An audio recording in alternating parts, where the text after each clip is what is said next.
네, 아시아 지역의 이슈를 키워드와 관련 검색어를 통해서 살펴보겠습니다. 먼저 첫 번째 키워드입니다. 일본 쪽의 소식부터 볼 텐데요. 일본 중앙은행이 새로운 통화 정책을 발표를 했습니다. 관련 소식부터 체크해 보도록 하겠습니다.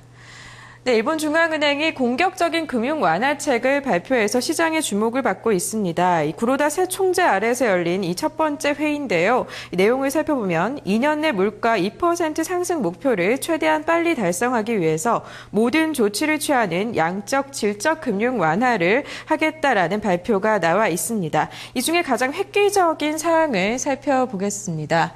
네, 금융시장 조작 목표를 본원 통화로 바꾸는 것이 가장 변경된 사항인데요. 기존에는 무담보 콜 이익물 금리에서 바뀐 것입니다. 이 본원 통화란 교통비 등 일본 내에서 쓰이는 현금과 일본은행의 당좌 예금을 합친 돈을 뜻하는데요.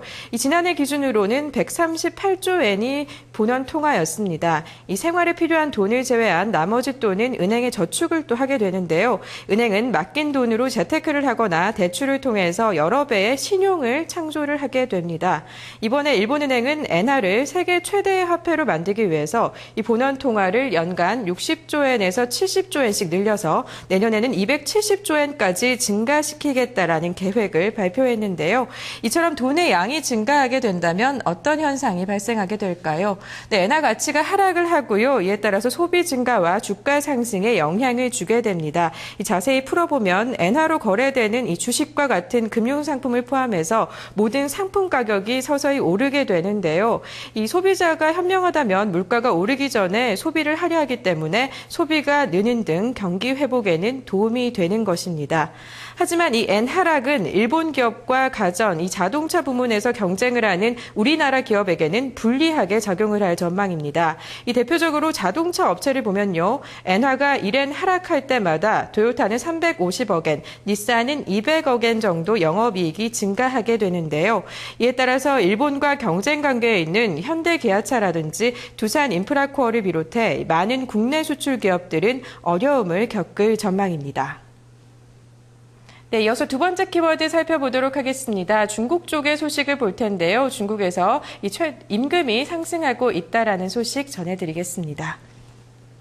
네, 중국의 임금이 상승하고 있습니다. 최저임금이 줄줄이 인상되는 모습이 포착이 됐는데요. 중국의 대도시에서 줄줄이 인상된 것으로 나타났습니다. 2011년에서 2015년까지 최저임금을 연평균 13% 이상 중국 정부는 올리기로 했었는데요. 올해는 어떤 흐름이 나타났을까요? 살펴보겠습니다.